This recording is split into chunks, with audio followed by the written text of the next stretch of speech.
حضرت فاطمہ زہرا رضی اللہ تعالیٰ عنہا اللہ کے رسول صلی اللہ علیہ وسلم کے پاس پہنچی اور آپ کے کندھے پر اپنا دست مبارک رکھی. تو جیسے ہی آپ نے اپنے کندھے پر دست مبارک کو محسوس کیا تو سمجھ گئے کہ جنت آپ کی رحمت دیکھا کہ اللہ تعالیٰ آپ فوراً ٹھہر گئے اور روتے روتے حضرت فاطمہ زہرا رضی اللہ عنہا سے کہنے لگے اے فاطمہ اپنے ہاتھ اٹھاؤ میری امت کی بیٹیوں کے لیے دعا کرو, ہاتھ اٹھاؤ امت کی ماؤں کے لیے دعا کرو. آپ رو رہے تھے. فاطمہ رضی اللہ عنہا پوچھنے لگی بابا جان بتاؤ تو صحیح ہوا کیا ہے. آپ کہتے ہیں فاطمہ مجھے دکھایا گیا ہے کہ جہنم کی آگ میں جہنم میں نیچے سے آگ بھڑک رہی ہے اور اوپر سے خواتین کو ان کے بالوں کے بل لٹکایا گیا ہے. اللہ اکبر. خواتین کو ان کے سینوں کے بل لٹکایا جا رہا ہے, عورتوں کو ان کے بالوں سے فرشتے گھسیٹتے ہوئے جہنم میں ڈال رہے ہیں. جب آپ پوچھتی ہیں ان کس سبب سے یہ سزا دی جا رہی ہے تو اللہ کے رسول صلی اللہ علیہ وسلم فرماتے ہیں مجھے حضرت جبرائیل نے بتایا کہ یہ وہ عورتیں ہیں جو دنیا میں بے پردگی کرتی تھی, یہ وہ عورتیں ہیں جو دنیا میں ننگے سر گھوما کرتی تھی, انہیں سزا دی جا رہی ہے.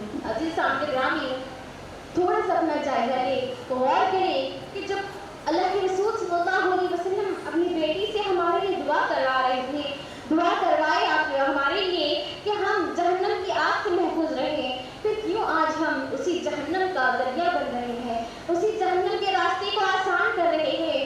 کیوں ہم جنت کی طرف جنت کا راستہ چھوڑ کر جہنم کی طرف اپنے آپ کو ملوث کر رہے ہیں, جہنم کی طرف کیوں اپنے آپ کو پھیر رہے ہیں. عزیز سامنے گرامی آج ہم کس کے لیے تیار ہو رہے ہیں, کس کے لیے فیشن کر رہے ہیں, کس کے لیے بے پردگی کر رہے ہیں. ان دنیا والوں کے لیے, ان دنیا والوں کو اچھا دکھنے کے لیے, وہ دنیا والے جو ہمارے مرتے ہی ہماری خبر پر مٹا کر ہم سے جدا ہو جائیں گے. اور دنیا والوں کے لیے ہم اپنے آپ کو سجا رہے ہیں, اپنے آپ کو بے حیا کر رہے ہیں, جو ہماری خبر میں ہمارے ساتھ آنے والے نہیں ہیں. جب اندھیرے گلے میں, جب تنہا خبر میں ہمیں اکیلا ڈال دیا جائے گا, کیا ہمیں سے کوئی خبر میں ہمارے ساتھ آئے گا جن کے لیے ہم نے بے پردگی کی تھی, جن کے لیے ہم نے ہمارے حجاب کو کھول دیا تھا, جن کے لیے ہم نے ننگے سر اپنے بالوں کو سجا دھجا کر اپنے آپ کو فیشن میں ملوث کر کے آئے تھے. کیا ان میں سے کوئی جو ہماری خبر میں سانپ بچھو ہمیں کاٹیں گے, جب کیڑ مکوڑ ہمیں کھائیں گے, جب قبر ہمیں دبائے گی, کیا کوئی ہمیں بچانے والا ہے؟ نہیں. عزیز سامنے گرامی پھر کس کے لیے ہم یہ اپنے آپ کو سجا رہے ہیں. عزیز سامنے گرامی ہماری خبر میں بھی کچھ کام آنے والا ہے تو ہمارے نیک اعمال ہیں. اللہ کے رسول صلی اللہ علیہ وسلم کے وہ احکام ہیں جو ہم پر نافذ کیے گئے ہیں. اللہ کے رسول صلی اللہ علیہ وسلم نے ہم خواتین کو پردے کا حکم عطا کروائے ہیں, ہمیں پردہ کرنے کے لیے حکم دیے ہیں. ہم یوں تو محمد رسول صلی اللہ علیہ وسلم کے دعوے دار ہیں, لیکن جہاں پر شریعت نے ہمیں پردے کا حکم دیا ہے وہیں پر ہم اسے ترک کرتے ہیں.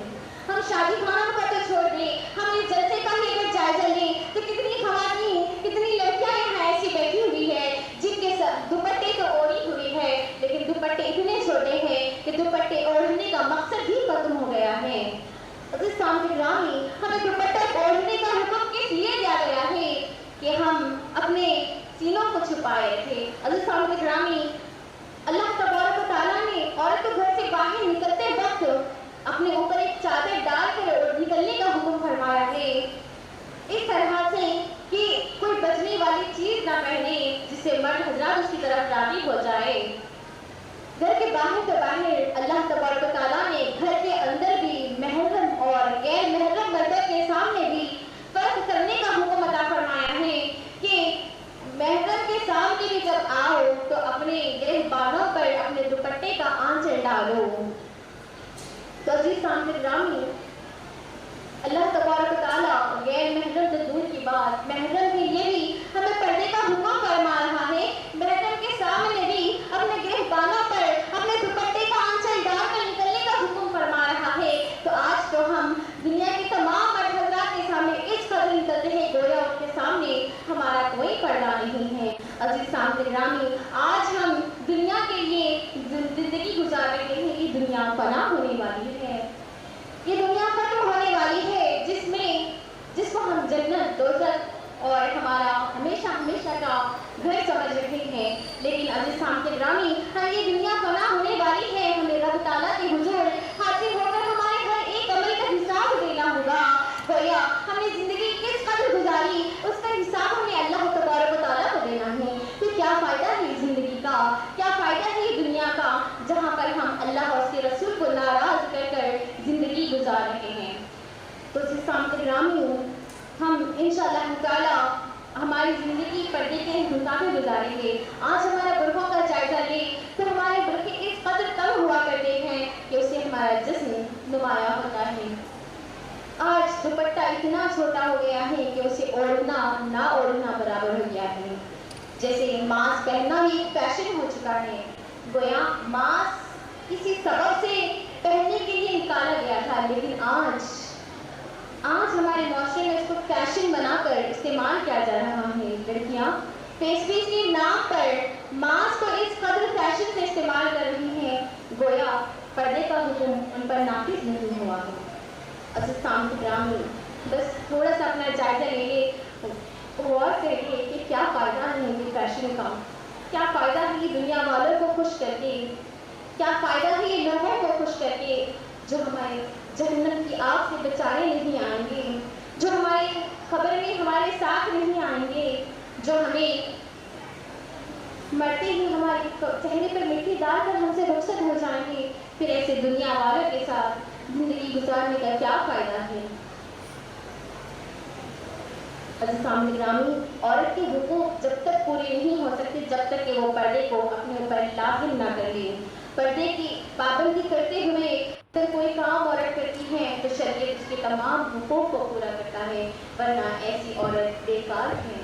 عزیز سامعین گرامی، خواتین کے لیے یہ بھی حکم ہوا ہے کہ وہ جب گھر سے باہر نکلے تو اپنے آپ کو اس طرح سے نکالے کہ وہ معلوم نہ ہو کہ وہ جب گھر سے باہر جا رہی ہے تو وہ بوڑھی عورت جا رہی ہے یا کوئی جوان لڑکی جا رہی ہے. پھر حضرت فاطمہ الزہرا رضی اللہ تعالیٰ عنہا کے بارے میں بتایا جاتا ہے کہ جب آپ گھر کے باہر نکلتی تو اس قدر چادر کو اوڑھ کر نکلتی کہ راستے میں کوئی پہچان نہیں پاتا کہ حضرت فاطمہ الزہرا رضی اللہ تعالیٰ عنہا ہے. وہ پہچان نہیں پاتے کہ بوڑھیا خاتون جا رہی ہے یا ایک نوجوان لڑکی جا رہی ہے.